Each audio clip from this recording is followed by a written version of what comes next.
Donc, dans cette vidéo, nous présentons les nombres premiers entre eux. C'est le numéro 6 ou bien la vidéo numéro 6. Donc, ça veut dire les nombres premiers entre eux. Les nombres premiers entre eux.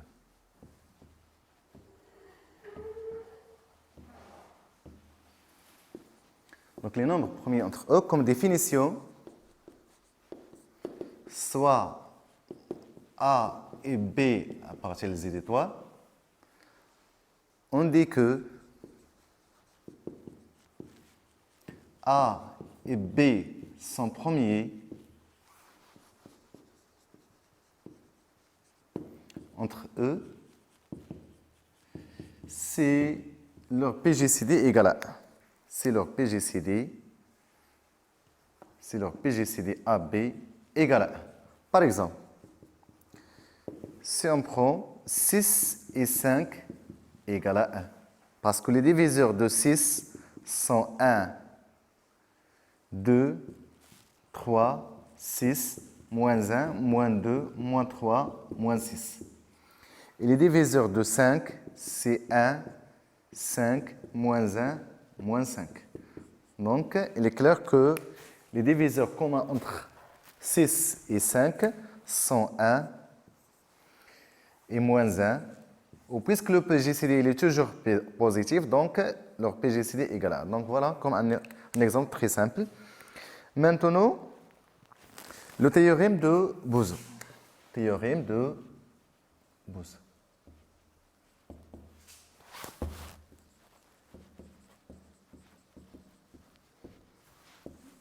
Ce théorème il est très important. Donc, soit A et B, et surtout dans les solutions des équations dans l'ensemble Z, donc soit A, B à partir de Z étoile. Alors, le PGCD de AB égale à 1, si et seulement si il existe UV à partir de Z carré tel que AU plus BV égale à 1. Donc voilà. Pour la démonstration, première implication, c'est-à-dire première implication, si on a AB égale à 1, alors AU plus BV égale à 1. Donc déjà, on a dit que si on a D égale à AB, alors il existe, on a seulement l'implication, UV à partir de Z carré, tel que AU plus BV égale à D. Donc si on remplace D par 1, on trouve que AU plus BV égale à 1. Maintenant, l'implication réciproque. C'est-à-dire, s'il existe deux éléments à partir de Z, deux entiers relatifs, tels que AU égale à BV, est-ce que le PGCD de AB égale à 1? Et bien maintenant, deuxième implication, c'est-à-dire, s'il existe UV à partir de Z carré, tel que AU plus BV égale à 1, alors le PGCD de AB égale à 1. On pose D égale à le PGCD de AB. Donc, D égale à le PGCD de AB. Alors, D divise A et D divise B implique que D divise AU et D divise BV, quel que soit EV à partir de Z carré. En particulier pour EV qui vérifie AU plus BV égale à 1. Donc, D divise AU plus BV qui est égal à 1. C'est-à-dire que D à partir des diviseurs de 1 qui sont 1 et moins 1. Et puisque le diviseur, donc D égale à 1, puisque le diviseur est strictement positif. C'est-à-dire le PGCD de AB il est toujours strictement positif. Donc D égale à 1. Donc voilà la démonstration. Donc c'est facile. Maintenant, l'application. L'application du théorème de Bose. Comme application, on a dit que parmi les applications du théorème de Bose, c'est de déterminer ou bien de chercher les solutions de l'équation de l'ensemble Z. Par exemple, comme application,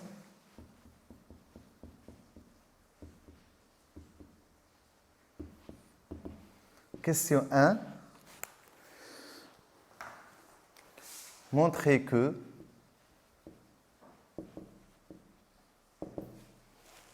sept n plus 3, ou bien 7n plus 2, le PG de 7n plus 2 avec 3n plus 1 égale à 1. Deuxième question. Montrez que l'ensemble des solutions, montrez que l'ensemble des solutions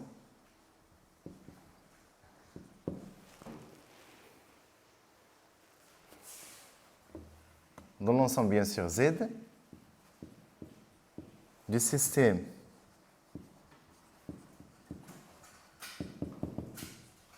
n'est pas vide. X avec n est congrès avec 2 modulo 11, n est congrès avec 3 modulo 7. N'est pas vide.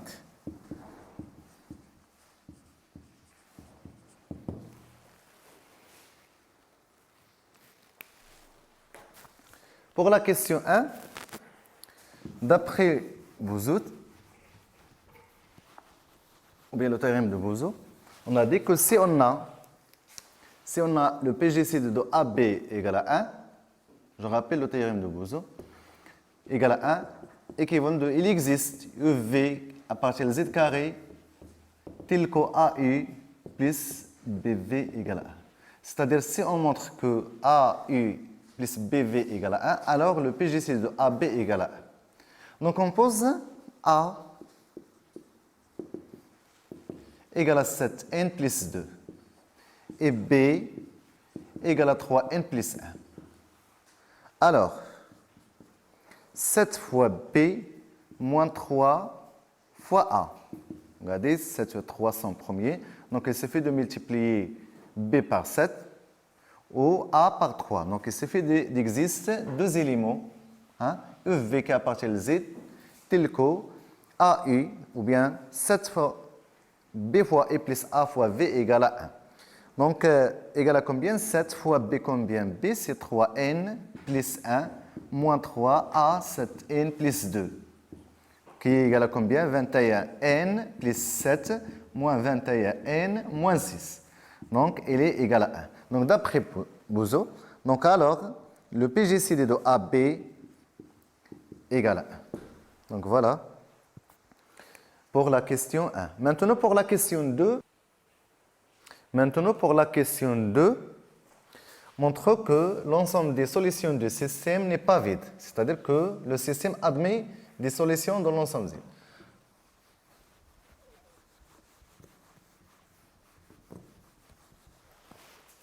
La question 2. On a n est congrès à 2, n est congrès à 2 modulo 11. Alors, il existe K à partir de Z tel que n égale à 11 K plus 2.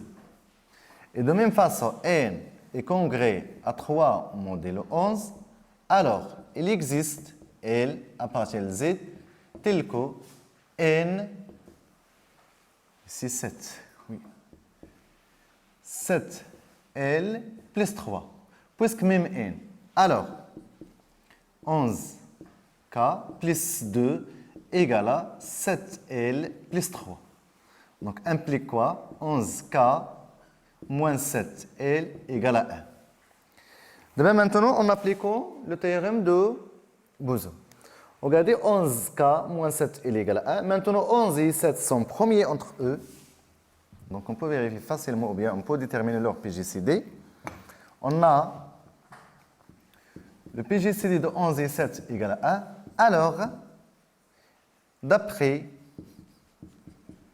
le théorème de Bouzou, il existe UV, donc UV qui est égal à KL tel que 11K, bien V égale à moins N. Mais c'est ça. Moins 7L égale à 1. C'est-à-dire que l'équation admet des solutions, c'est-à-dire il existe K et L qui appartiennent à Z, tel que 11K moins 7L égale à 1. Donc, c'est-à-dire que l'équation admet des solutions dans l'ensemble Z. 2. Le système formé par les deux équations donc admet donc, l'ensemble des solutions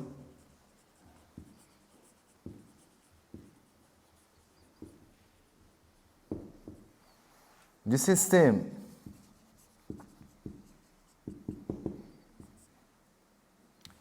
n est congrès avec 2 modulo 11 et n est congrès à 3 modulo 7 n'est pas vide.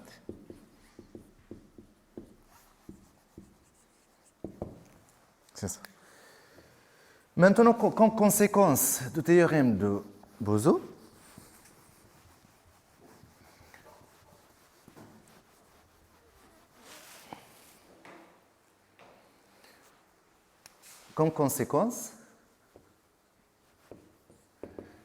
soit A et B appartiennent à Z étoile au carré, alors le PGCD de AB égale à D, pardon. Si au seul mot C, il existe UV à partir de Z carré, tel que A égale à D fois I, B égale à D fois V, et le PGCD de UV égale à 1. Cette conséquence, il est très important, et surtout dans les exercices. Donc, je rappelle que si on a A, B égale à D, on a dit qu'il existe UV qui appartient à Z carré, tel que D égale à AU plus BV. Mais la réciproque n'est pas vraie. Regardez, la réciproque devient vraie si on a le PGCD de UV égale à 1. Donc, pour la démonstration, c'est facile. Donc, première implication, on a D égale à le PGCD de AB, alors D divise A, D divise B. D divise A, alors il existe UV partie de Z carré, tel que A égale à D fois U, B égale à D fois V. Et maintenant, montrons que le PGCD de UV égale à 1. A, B égale à D implique quoi? On remplace A par DU, le PGCD de U, DV égale à D. Donc, implique quoi? C'est la valeur absolue de D, le PGCD de UV, égale à combien? D. Puisque D est le PGCD, on a compte D strictement positif, alors le PGCD de UV égale à combien? Égale à D sur D qui est égal à 1. 2. Le PGCD de UV égale à 1. Donc voilà, on a montré première implication. Pour la deuxième implication,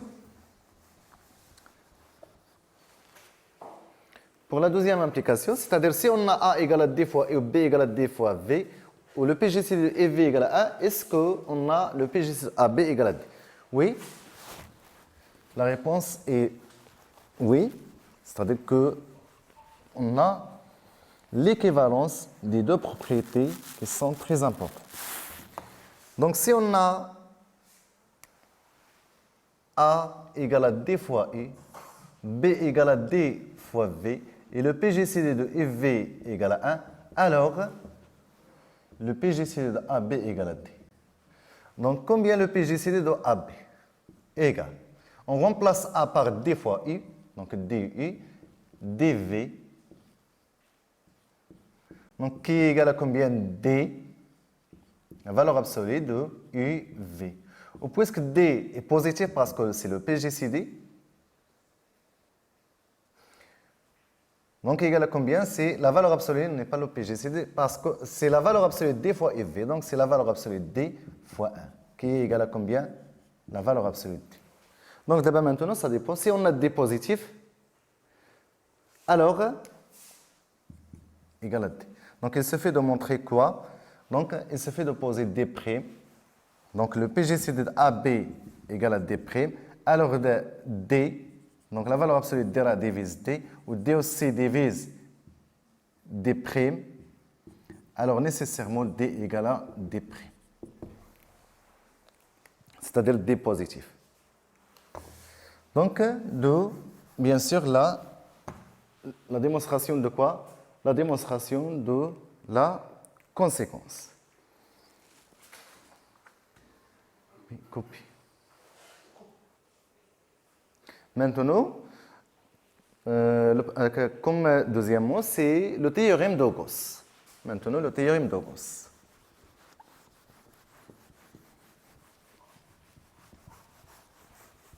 Parmi les applications des nombres premiers, entre eux. C'est très important cette partie. Comme deux théorèmes de Gauss.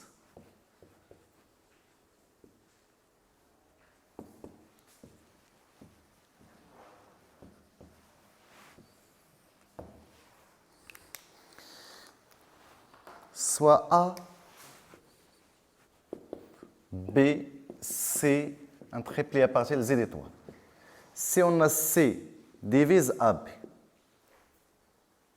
ou C avec A égale à 1, alors C divise B.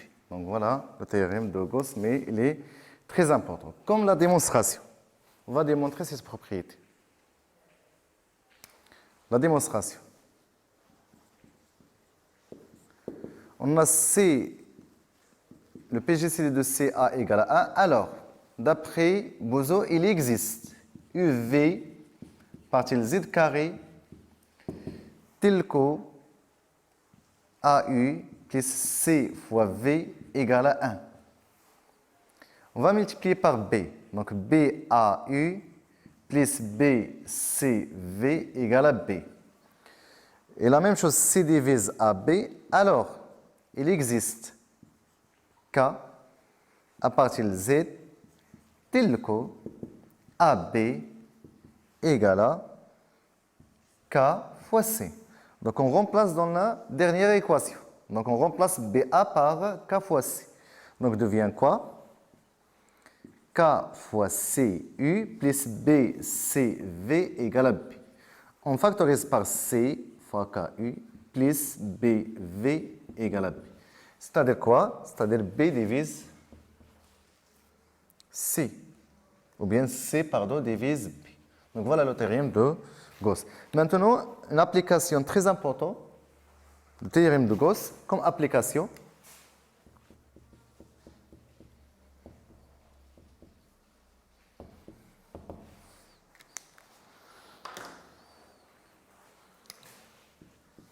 Résoudre dans Z carré l'équation 7x moins 3y égale à 20. 7x moins 3y égale à 20. Comme deuxième question, déterminer les valeurs de l'entière n tel que n facteur de n carré plus 3n moins 2 sur n plus 1 à partir de l'ensemble. Donc, comme solution, je dis que c'est une application de quoi? Le théorème de Gauss. Donc on commence par la question 1.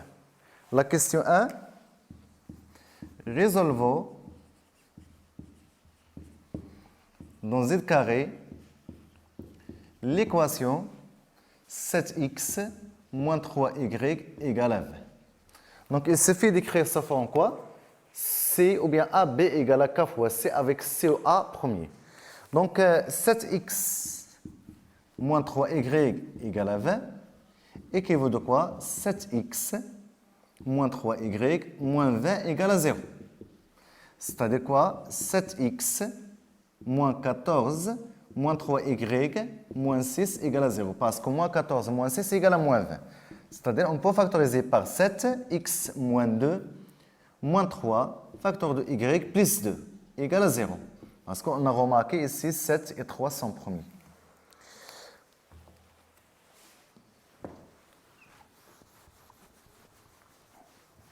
C'est-à-dire quoi? C'est-à-dire que 7 facteur de x moins 2,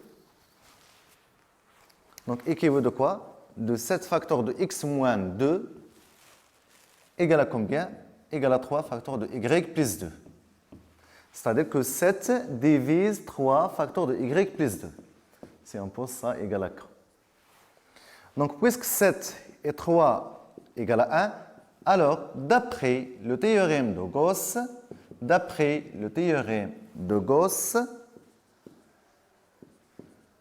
7 divise y plus 2. Puisque divise y plus 2, alors il existe qu'à partir de z, ou L, ou bien L, à partir de z, tel que y plus 2 égale à 7 fois L, c'est-à-dire y égale à 7 fois L moins 2. Donc voilà les valeurs de y. Maintenant, on remplace dans l'équation précédente, c'est-à-dire quoi? 7 fois, on remplace y, donc 7 fois x, déjà de l'équation, remplaçant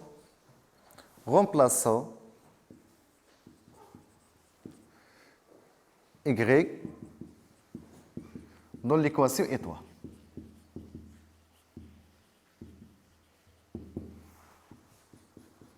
On obtient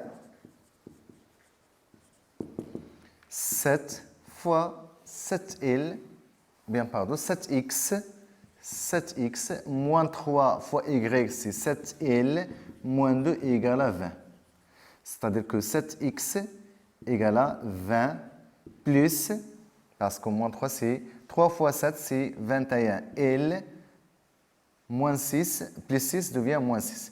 Donc, égal à combien? C'est 14 plus 21L. Donc, regardez, c'est 7x. Donc, c'est-à-dire x égale à combien?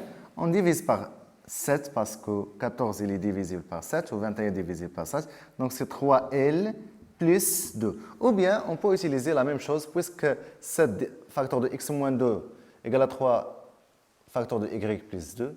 C'est-à-dire 3 divise 7 facteur de x moins 2. Puisque 7 ou 3 sont premiers, alors 3 divise x moins 2. Donc, on a rien pour obtenir. Donc, voilà, l'ensemble des solutions, c'est les éléments x, y qui s'écrivent ce fois en quoi? Combien y? Voilà x. Y égale à 7L plus, moins 2. 3L plus 2. Avec L, décrire les éléments de Z. Donc, voilà, c'est la réponse de la question 1. Maintenant, la question 2. Cherchons les valeurs de l'entier n, tel que n facteur de n carré plus 3n moins 2 sur n plus 1 à partir de n. C'est-à-dire que les valeurs de l'entier n, tel que n plus 1 divise n facteur de n carré plus 3n moins 2. Donc, je vais effacer ça. Je laisse seulement. Donc, puisque. C'est-à-dire que ici, n facteur de n carré plus 3n moins 2 sur n plus 1, maintenant, la question 2 à partir de n équivaut de que n plus 1 divise n facteur de n carré plus 3n moins 2. 3n ici. Puisque n plus 1 ou n sont premiers, n plus 1, mais n sont premiers entre eux. Pourquoi? Parce que n plus 1 moins n, donc on peut, comme c'est 1 fois n plus 1 moins 1 fois n égale à 1. Donc d'après Bezout, donc n plus 1 ou n sont premiers entre eux. Alors, implique quoi? Implique n plus 1 divise n carré plus 3n moins 2.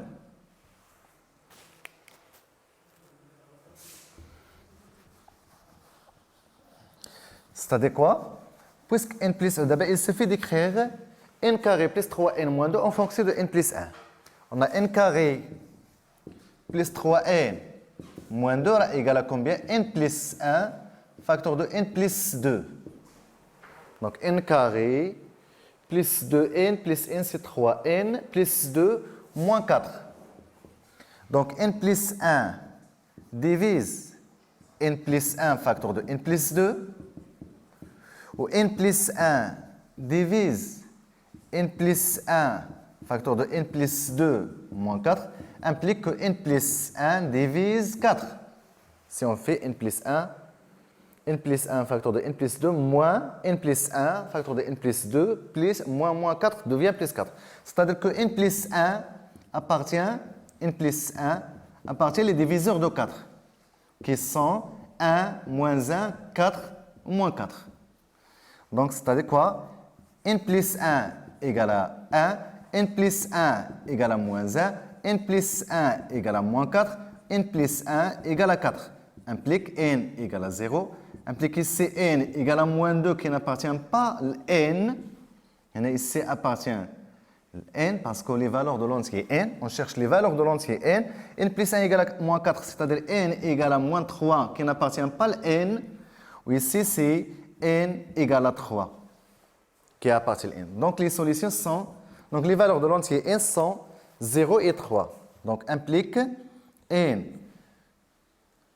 facteur de n carré plus 3n moins 2 sur n plus 1 appartient à n, implique que n égale à 0, n appartient à 0, 3. Maintenant, inversement, si on remplace n par 0, il est clair que 0 fois n'importe quel nombre égal à 0 appartient à n. Si on remplace n par 3,